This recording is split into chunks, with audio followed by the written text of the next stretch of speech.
This is Greg Remke. This is part two of my presentation to the First Look program this year on reforming federal energy policy. Here's a complicated overhead that shows where the source of energies are in the world. Let me switch my glasses here so I can read. Our sources of energy, petroleum, natural gas, renewable, coal, and nuclear. So percentage of sources, this is percentage, you can see, and then it shows where it goes. So petroleum, of course, mostly going to transportation, making gasoline from diesel for cars. Natural gas going in different directions, some for transportation, but most for industry. And you can see a lot goes down to the electric power sector on the bottom. So this provides our electricity. And you can see too that the energy losses in that system are a big number. 26.6 quadrillion BTUs, about 65%. So that's when you're sending it from the power generation to the end user. Power gets lost in the conversion process and the transmission process and in the use on the other end. So that's an interesting, but anyway, just this overall story of where the energy comes from and where it goes in the US. I mentioned in the earlier presentation for federal energy policy, it seems to me students might want to consider that the U.S. federal government has, as part of its federal energy policy, providing energy, funding energy, and promoting energy through foreign aid and various other programs in other countries. You could say, well, the U.S. government shouldn't be doing that, and so you could, try and phase that out, or you could say they should do it differently. One thing to emphasize is that the status quo is, again, as part of the renewable energy and the energy transition agenda, is not only pushing that in the United States, but is pushing it overseas. You could argue that Americans and Europeans and Japanese can afford energy transition in the sense that it raises energy costs and is difficult in many ways, but we're wealthy people. We can afford it. People in India and Africa, Latin America, aren't so wealthy. So if you look at the numbers, over 640 million Africans have no access to energy. And of course, they have access to energy from burning wood and dung and agricultural waste, but no electricity access or natural gas. The rate for African countries is about 40%. It's the lowest in the world. So the U.S. policy, as I'll show here, is to push Africa toward the energy transition, toward solar and wind and geothermal, all sorts of new renewable energy sources.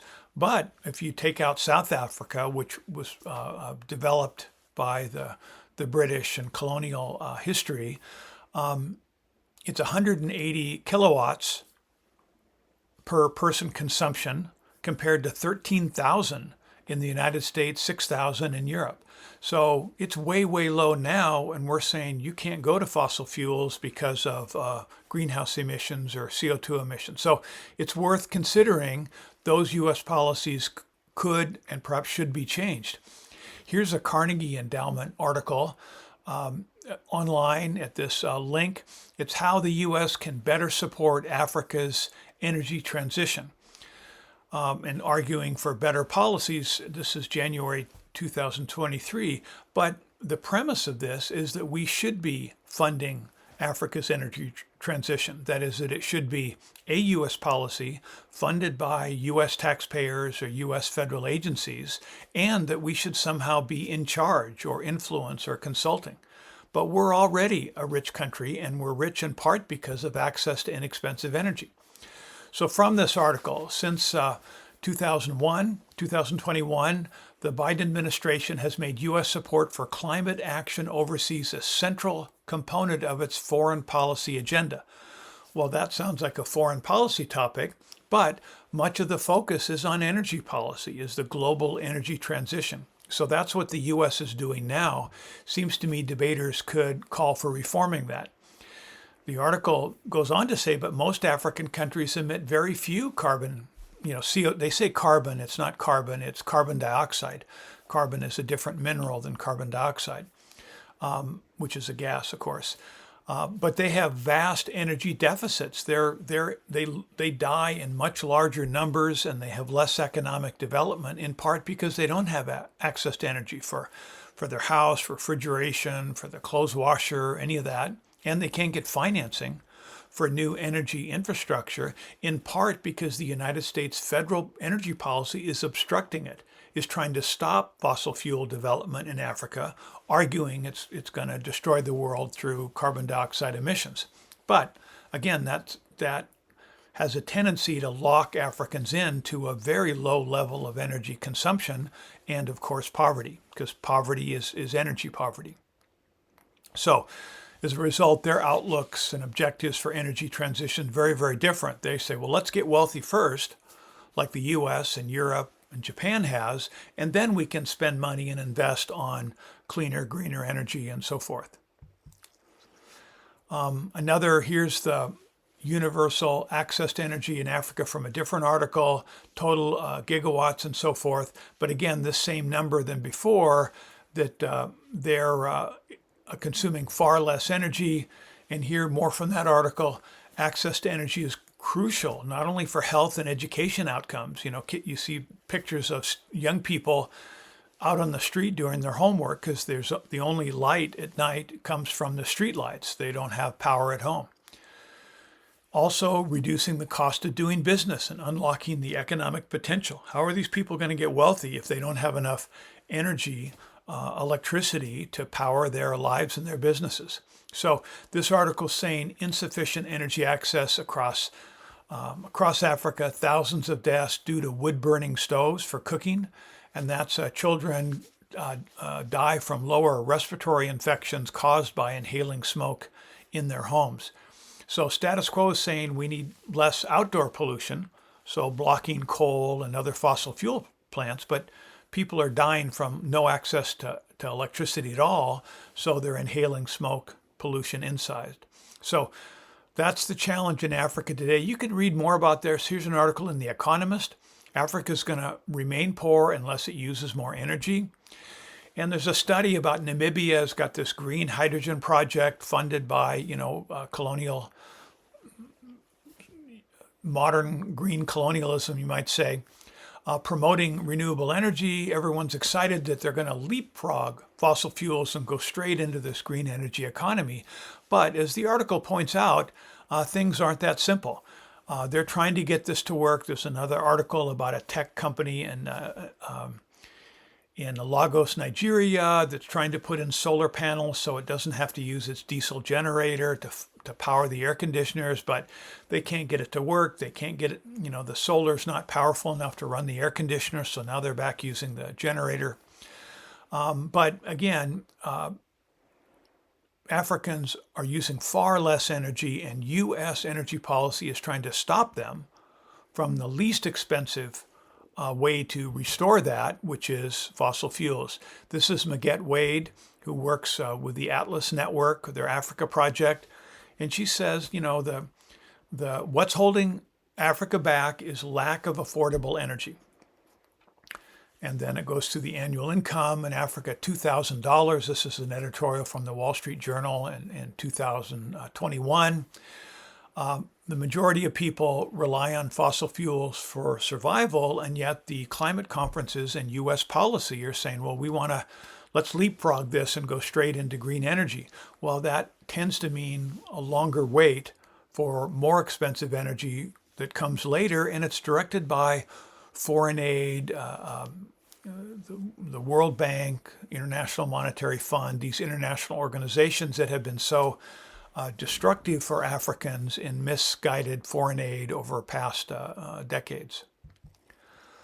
So anyway, that's the background story in Africa, and just an overview on energy sources. I mean, most of our energy comes from the sun. The last session, someone asked, what's your favorite source of energy? And I said the sun. But you get solar power from the sun, which is photovoltaic, thermosolar, or hydropower, in the sense that the sun is heating the water, evaporating. The water falls as rain in the mountains and flows down through the rivers, and that's where it's powered through hydro dams and potential in-stream hydro. And then the sun is powering the wind, of course, and the sun is powering the plants, which lead to wood, food that feeds animals. And so just an overall view. We get some energy from the moon through tidal energy, some from the earth through geothermal, and then we have the potential of generating heat or power directly from atoms through fission and fusion. So this is from Uncharted Territories, a series of posts on energy revolutions and transitions that, illustrated, I recommend, and I draw this from there. This is where I'm speaking from. If you look out the window, that's what you see, just where my little place is. But where does the power come from here? Well, the main power is moon power. So this is the tidal energy that was referenced. Each day, the moon pulls about 2.5 cubic miles of water out of Puget Sound into the Strait of Juan de Fuca and the ocean. And we have higher tides in July, some 16 feet. The tide is way out now. It'll be in some number of hours, but that's a lot of energy every day. So there's technologies to try and generate power from that, to put in big tidal power things. They've tried it here. They've tried it around the world, wherever there's large tides. In the images here, we have smart turbines that you can get power from in-stream hydro. So there's tidal power, there's in-stream turbines, there's geothermal, a lot of cool stuff in geothermal, joining this energy race where we're trying to get, we don't know the best source of energy. Fossil fuels, wind and solar, geothermal, smart hydro, tidal. What we want is a system that opens to new energy sources and distribution. We want innovation and entrepreneurship and enterprises that are trying to find cleaner, more affordable, more reliable energy. And we want to look at the energy sources we have now to see which are best and evaluate them, but we also want more energy coming our way. The ocean energy, we could get more power from solar energy, from tides, and solar because it's evaporating, and that's where you get the water cycle. Tidal energy, energy from waves. There's different technologies. There's a ton of power in the waves.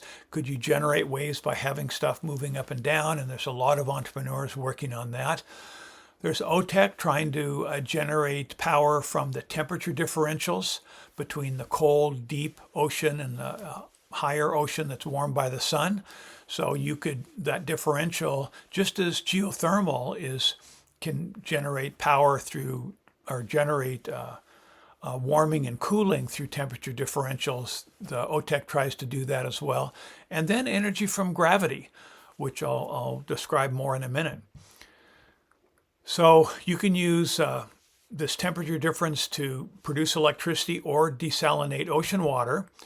And you have products, a lot of companies that are selling this desalinated deep ocean water, saying it's been it's from Hawaii and it's been underwater for tens of thousands of years, so it's not polluted. And there's, oceans of opportunity in Hawaii. Some 50 companies are using the current system that was funded, I think, decades ago. But, is there more we could do? Are there other locations where we could draw power this way? I mentioned smart hydro, and then there's micro hydro. Anywhere there's a stream, you could drop hydropower in it, an in-stream hydro, and generate enough power for your house, your farm, the community. And I'll talk more about microgrids, an in-stream hydro for a small, not a dam, but in-stream hydro maybe could develop power for a whole community, but they have to have microgrid authority. They have to break out of the local utility monopolies to provide range for a community. It might mean 50 houses have to go in together to fund this, but then you have to have a system where you could sell the power. But right now, that's monopoly utilities control that. Another element of hydro is using the gravity of hydro as a pump storage system. One of the most expensive things in wind and solar, since they're intermittent, is you have to have batteries to store the energy when it's in excess to make it available when it's not. So batteries are one way to do that. They're really expensive. They're developing less expensive batteries. But another way is to use a lake or a dam and pump the water back and forth. That is, when there's an excess of cheap or free power from windmills in a windy day, or from solar in the hot mid time of the day, that extra power could be pumping water back up into a dam so that when power is needed, the water can come back down through the turbines and generate energy. So it's a way of storing energy by pumping water up and down. I make the case, and others have too, that you could use this pump hydro not just to send water back and forth in a dam, which is friction and wasteful in many ways, but why not send it over mountains? You could pump hydro from the Pacific up to the mountains in California by the coast. When it's really cheap, you're pumping salt water up when it's really cheap. You could let it flow down the other side and desalinate it. When electricity is more valuable, you can generate energy by letting it go down the mountains, and you could send it toward the Salton Sea or Death Valley, which are hundreds of feet underwater. So, gravity not only can bring water down from mountains through dams as they flow down, but also gravity can bring water from the ocean to generate energy as they flood or send water into really hot areas. And this is the Qatari Depression in Western Egypt, could generate energy for a century as it's drawing a huge amount of water. It's only 100 miles from the Mediterranean Sea. But putting a lot more water in the Salton Sea and the Death Valley would also create huge acreage in California that would be valuable. It would cool the climate. It would cool Arizona as the water goes up. There'd be more water evaporation, which would fall as rain in the western United States. And this is discussed by this uncharted territories as well, that by flooding these deep areas, it's good for the environment, cools the planet, generates more water, and it's energy policy because it is generating energy or storing energy through a pumped hydro project. So I think that's a fun topic, and any students that want to research it, I'd be happy to send you more information. And I have an article on the Economic Thinking web page on pumped hydro to replenish the Salton Sea. So all of this, are discussions of economics and engineering, and I sort of called this the energy race and energy explorations because we want students to, learn about the idea of trade-offs and the engineering, the potential.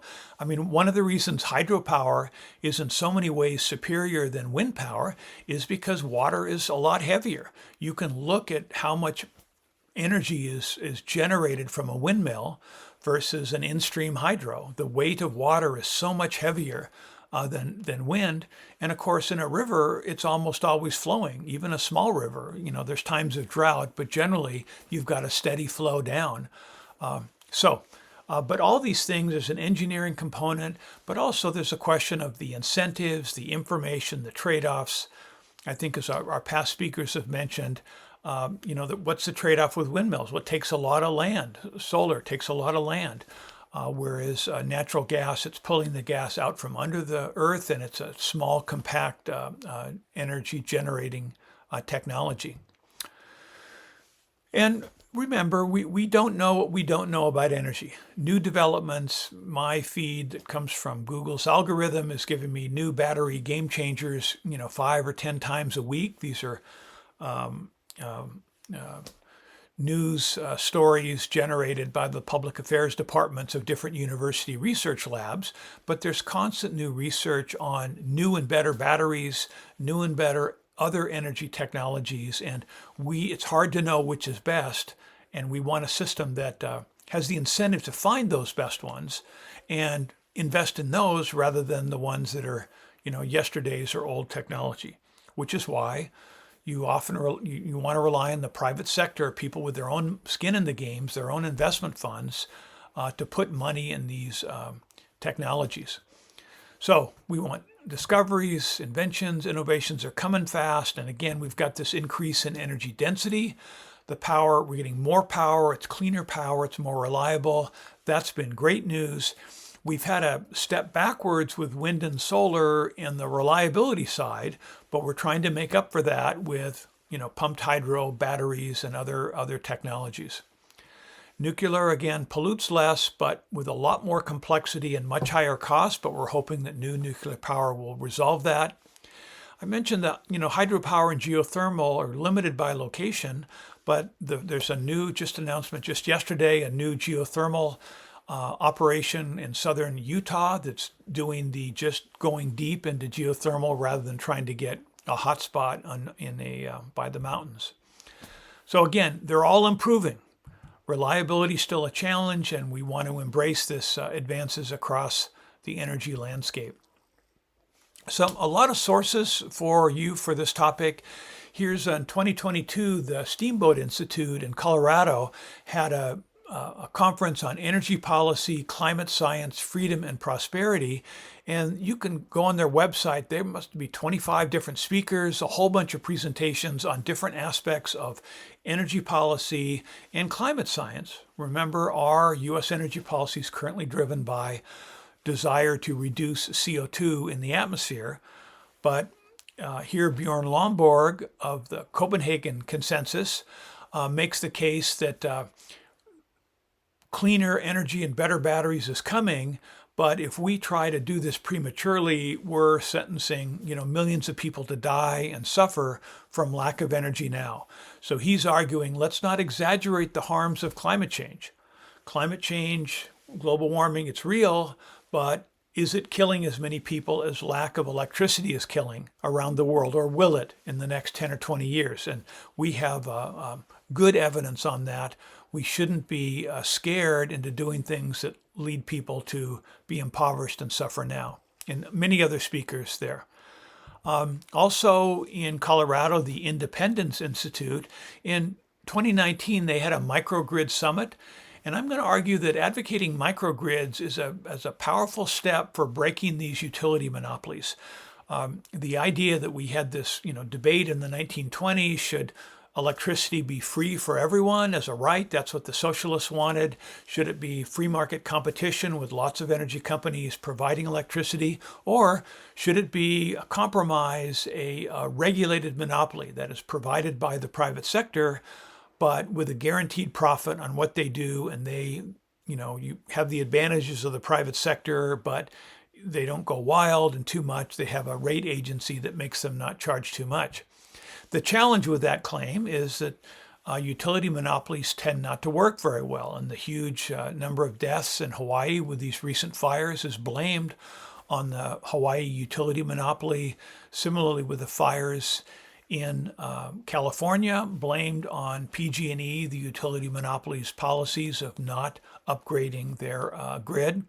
And the problems in Texas, blamed on the monopolies there and the centralized grid. So how do you break that? Well, allowing microgrids, and there's a ton of companies in this. There's just a note from the 2023 summit. There's another one coming in 2024. And these are dozens of companies that are providing grid power for communities as a way to add resilience, and they'd like to have an opportunity for people to exit their local utility monopoly, provide their own energy that they could rely on. This article, Microgrid in a Box, is about an Idaho town that has a technology that's been used in the military in Kuwait to provide, batteries, access to wind and solar and different powers. You could combine it with in-stream hydro, but this, breaking the local, all you have to do is say that people have a right to exit a utility monopoly and buy electricity from who they want to. Companies, a lot of big corporations, produce a ton of energy for their factories that could be available in the community if they could sell it to people at home nearby, but they can't because the utility doesn't allow them to.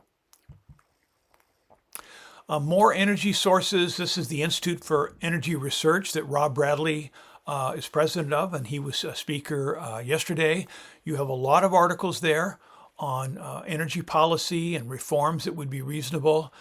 Blue Energy Nation is a 501c3 that's has a learning center, and they're developing an energy course for students, for homeschool students.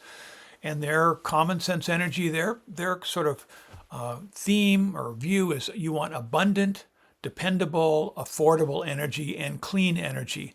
And so, and the Empowerment Alliance is part of that project as well.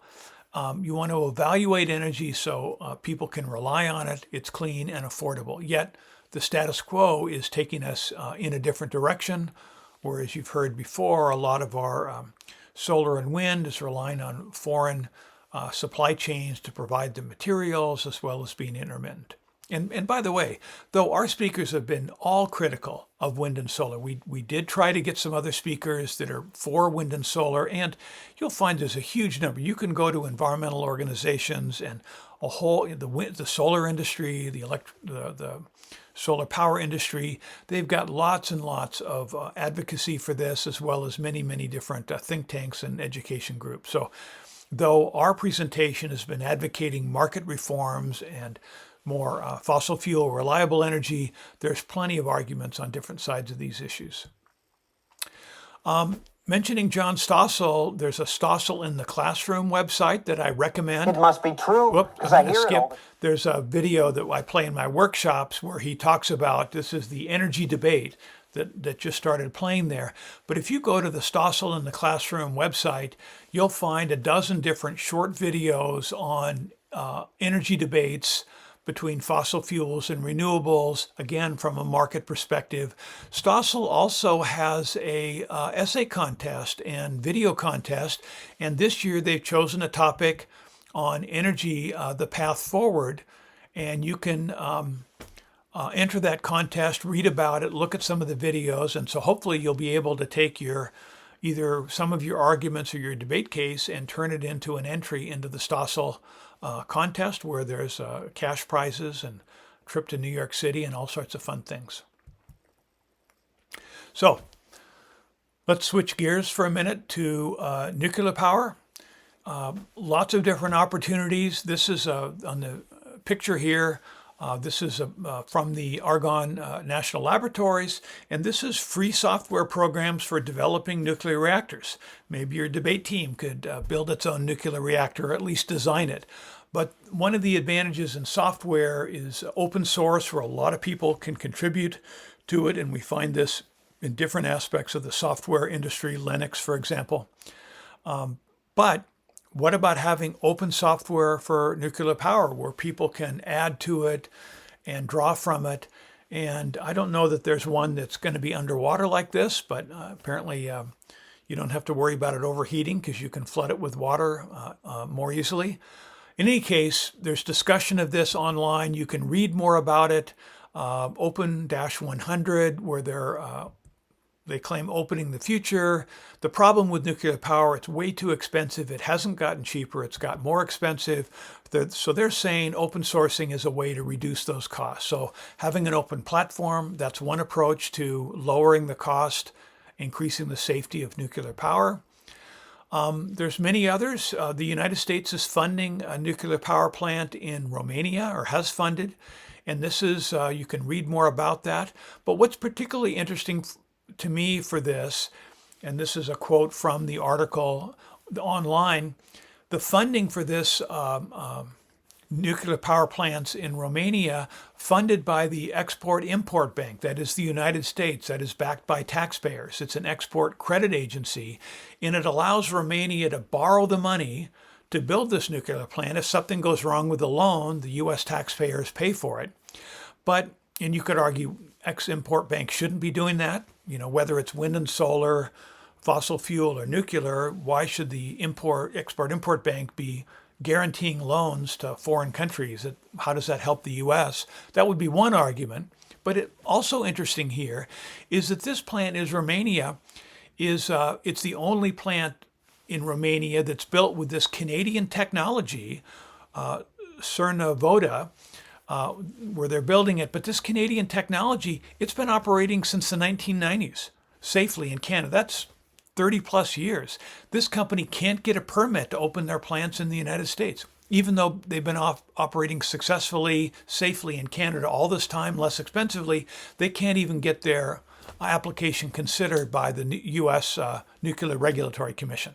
So why not allow more diversity, modern technology, modern, less expensive nuclear reactors here? So this talks about we'll cover up to 1/5 of the Romania's nuclear.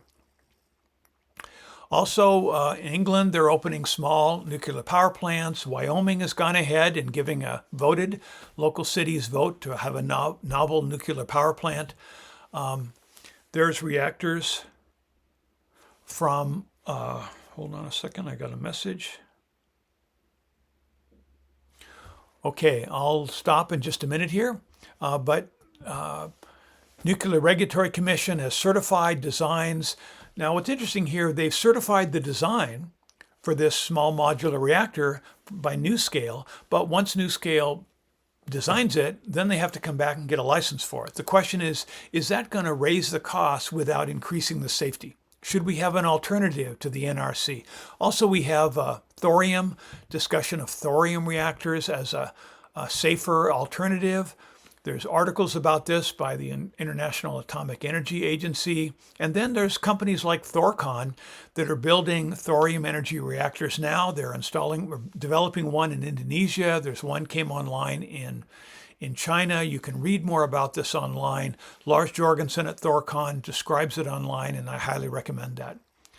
Here, in addition to thorium as an alternative to nuclear, here in Wisconsin, a hotbed of fusion power startups. There's like 4 of them in Wisconsin. You can read more about that. One of them is Shine, that a friend of mine works with, and they are generating revenue first by using their fusion energy for scanning, and then by developing isotopes used in curing cancer. And then stage 4 is going to be generating power. So they're making money now, learning the technology as they scale up to produce fusion power. This is very different than the millions and billions going into federal giant fusion plants that are sort of always 20 years in the future. So I'll stop here at the end of nuclear power, but this is the Breakthrough Institute. This article, can the NRC reform itself? Can they improve their licensing? This is Breakthrough is saying nuclear is better for the environment. And now here's the author saying, he says, I've personally witnessed 2 cycles of optimism crushed, optimism of new nuclear power crushed by demands of the Nuclear Regulatory Commission's Byzantine licensing procedures. First with efforts to license the Westinghouse AP1000 reactor, then with effort for NuScale. In both times, they were optimistic that they could bring cheaper, safer nuclear power online, and they couldn't get through the NRC. So this article is actually saying, here's the blueprint for what the NRC should do to make nuclear power affordable again. Okay, I'm going to stop here, and we'll come back in a bit. Thank you.